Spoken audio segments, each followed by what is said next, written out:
കനിവൂറും അമ്മയുണ്ടല്ലോ. എളവള്ളിക്കാവിൽ എരിയുന്ന കണ്ണിൽ കനിവൂറും അമ്മയുണ്ടല്ലോ. ഏറ്റു പറഞ്ഞാൽ ഏറിയ ദോഷങ്ങൾ മാറ്റുന്നൊരമ്മയുണ്ടല്ലോ. ഏറ്റു പറഞ്ഞാൽ ഏറിയ ദോഷങ്ങൾ മാറ്റുന്നൊരമ്മയുണ്ടല്ലോ. മാറ്റുന്നൊരമ്മയുണ്ടല്ലോ.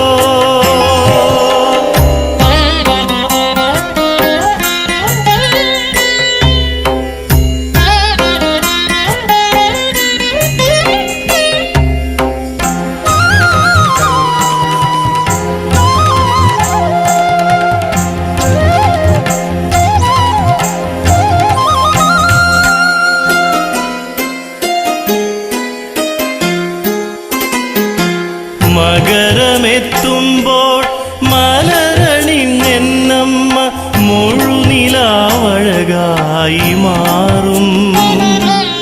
മകരമെത്തുമ്പോൾ മലരണിഞ്ഞെന്നമ്മ മുഴുനിലാവഴകായി മാറും. തൊഴുകൈകളായിരം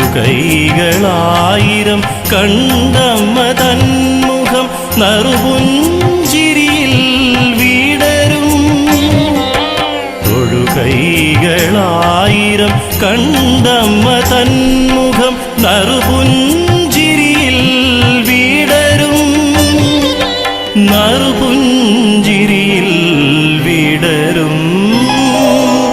എളവള്ളിക്കാവിൽ എരിയുന്ന കണ്ണിൽ കനിവൂറും അമ്മയുണ്ടല്ലോ. ഏറ്റു പറഞ്ഞാൽ ഏറിയ ദോഷങ്ങൾ മാറ്റുന്നൊരമ്മയുണ്ടല്ലോ. മാറ്റുന്നൊരമ്മയുണ്ടല്ലോ.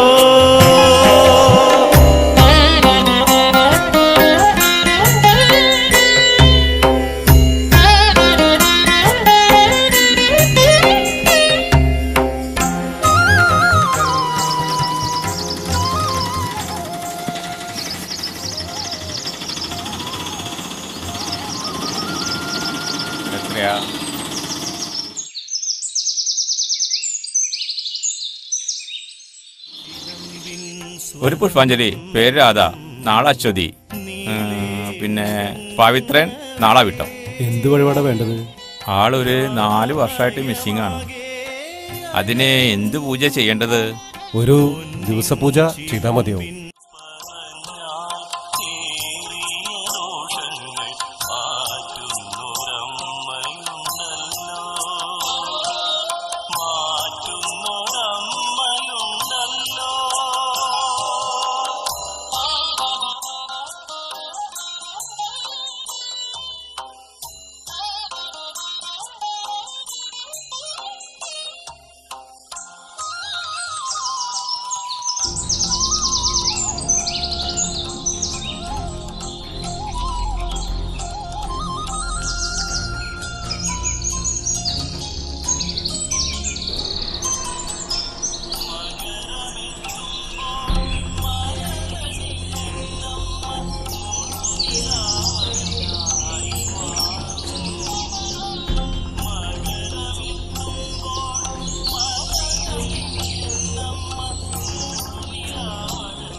അവിടെ ഇരുന്നോളൂ, ഭക്ഷണം ഇങ്ങോട്ട് തരാട്ടാ. ഇവിടുത്തെ ദേവിക്ക് വലിപ്പ ചെറുപ്പം ജാതിഭേദവും ഇല്ലാട്ടാ. കയറിയിരുന്നോ.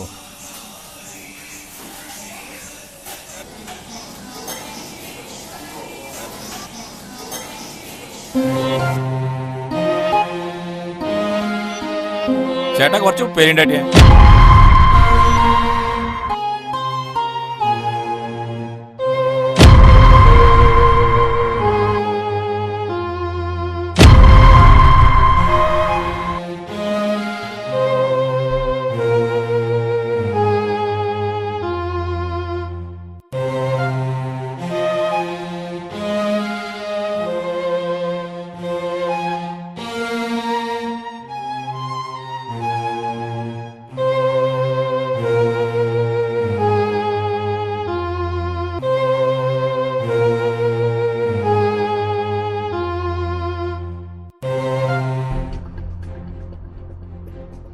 രാമേട്ടാ.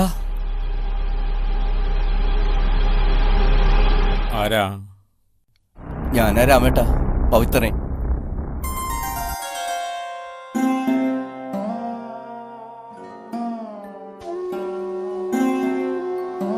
വേണ്ട രാമേട്ടാ, അഴുക്കാ.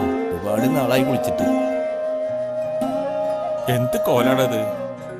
നിന്നെ തിരക്കാത്ത സ്ഥലങ്ങളില്ല. നീ പോകുമ്പോ എന്നോടെങ്കിലും ഒരു വാക്ക് പറയാറുന്നില്ലേ? രാമേട്ടാ, എന്റെ ഭാര്യയും മകനും സുഖമായിരിക്കുന്നു. അതൊക്കെ പിന്നെ പറയാം. വാ, നമുക്ക് വീട്ടിലേക്ക് പോവാം. ഇല്ല രാമേട്ടാ, ഞാൻ വരുന്നില്ല. അറിയോ ഇയാള്? അറിയാം, എൻ്റെ നാട്ടുകാരനാ. ഇരിഞ്ഞാലക്കുട വീട്. എങ്ങനെ ജീവിച്ച മനുഷ്യനാ.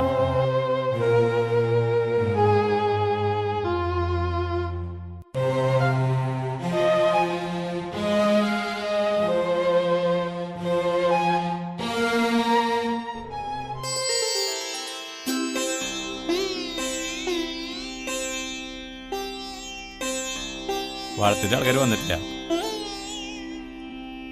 വളത്തിന് നമ്മുടെ രാഘവനെ ഏൽപ്പിക്ക്. അവൻ കൊണ്ട് തരുമല്ലോ. ആ. അത് രാഘവനെ ഏൽപ്പിച്ചാ മതി. അത് ആള് എത്തിച്ചു തരും. ആരോ വരണുണ്ടല്ലോ. ആ, രാജൻ ആരെ കൂട്ടി വരുന്നുണ്ടല്ലോ. എന്താ രാജ വന്നത്? ഞാൻ വന്നത് ഈ കുട്ടിയുടെ ഒരു കാര്യം പറയാൻ വേണ്ടിട്ടാ. ഈ കുട്ടിയുടെ അച്ഛനും അമ്മയും ഒരു ആക്സിഡന്റിൽ മരിച്ചു. നന്നായി പഠിക്കണ കുട്ടിയാ. അച്ഛന്മാരെ കൂടെ ഒരു പുറമ്പോക്കിലാ താമസിക്കുന്നത്. ഒരു ടാർപ്പായ വലിച്ചു കെട്ടി ഒരു ഷെഡില്. അപ്പോ എല്ലാവരും കൂടി ഒരു പിരിവിട്ട് ഒരു വീട് വെച്ചു കൊടുക്കാൻ തീരുമാനിച്ചിരിക്കുക. അതിനാദ്യമായിട്ട് വന്നത് ഇങ്ങടാ. എവിടെ വീട് വെച്ചു കൊടുക്കാനാ തീരുമാനം? അങ്ങനെ ഒരു ഉദ്ദേശം ഇതുവരെ ആയിട്ടില്ല. പക്ഷേ എവിടെ വേണം എന്നുള്ളത് നമ്മളെല്ലാവരും കൂടി വേണം തീരുമാനിക്കാൻ. അങ്ങനെയാണെങ്കിൽ ഈ മോൾക്ക് വേണ്ടി നിങ്ങൾ പിരിവൊന്നും എടുക്കണ്ട രാമേട്ടാ. നമ്മൾ വാടകയ്ക്ക് കൊടുക്കാൻ തീരുമാനിച്ച 5 സെന്റ് സ്ഥലവും വീടുമില്ലേ, അത് ഈ മോളുടെ പേർക്ക് എഴുതി കൊടുക്കും. നാളെ തന്നെ വേണം. വളരെ സന്തോഷം. മനുഷ്യനെ കൊണ്ട് തോറ്റു. മോൾക്ക് സന്തോഷായില്ലേ?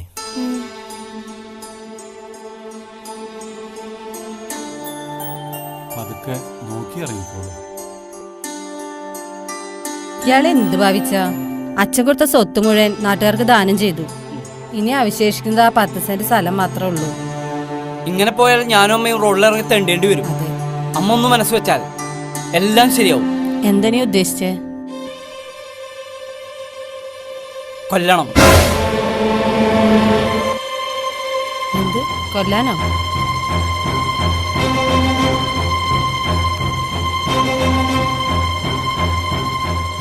അച്ഛൻ എന്നെ ഡോക്ടറേറ്റിന് പഠിപ്പിച്ചതല്ലേ, അത് അച്ഛന് തന്നെ ഉപകരിക്കട്ടെ. ദിവസം ഒരു ഗുളിക വെച്ചിട്ട് ഞാൻ തരാം.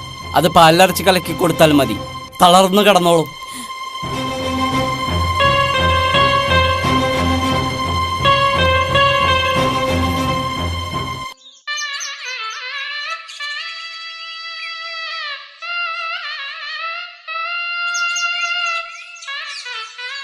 നീ സൂക്ഷിക്കണം.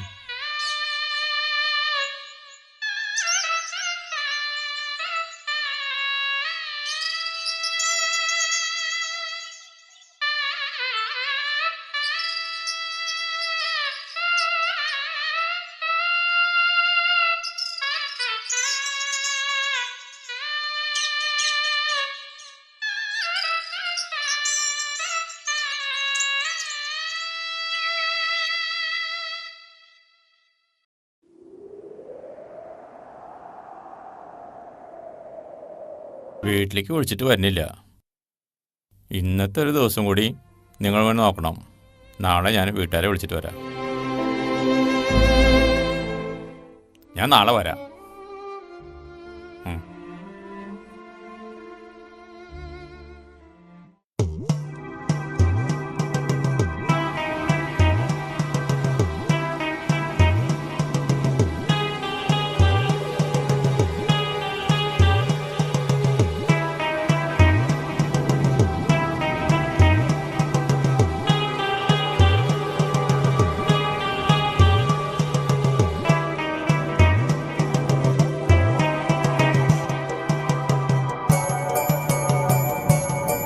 ദേവി, ഞാൻ ചെയ്യുന്നത് തെറ്റാണെന്ന് എനിക്കറിയാം.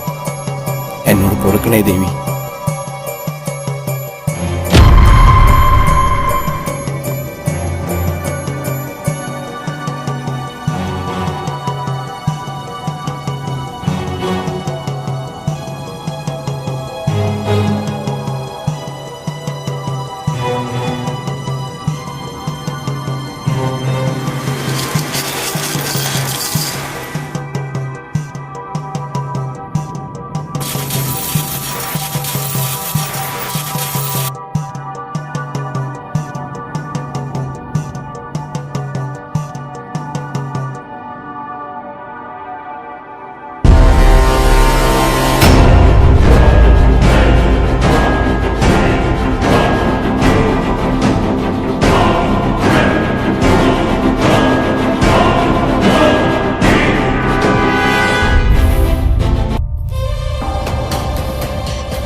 ഞാൻ ദാനം ചെയ്തത് മുഴുവൻ എൻ്റെ അച്ഛൻ എനിക്ക് തന്ന സമ്പാദ്യമാണ്.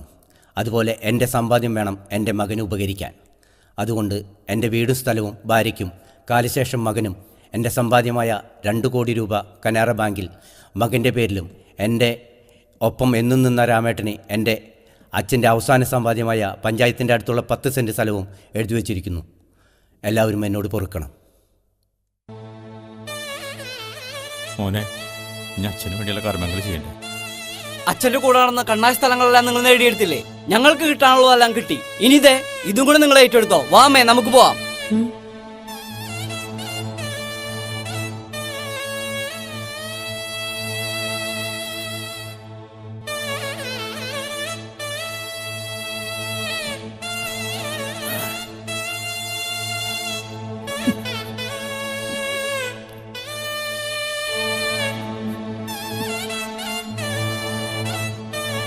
ആരൊക്കെ നിന്നെ ഉപേക്ഷിച്ചാലും ഞാൻ നിന്നെ ഉപേക്ഷിക്കില്ല. നിനക്ക് വേണ്ട കർമ്മങ്ങളെ പിന്നെ തന്നെ ചെയ്യും.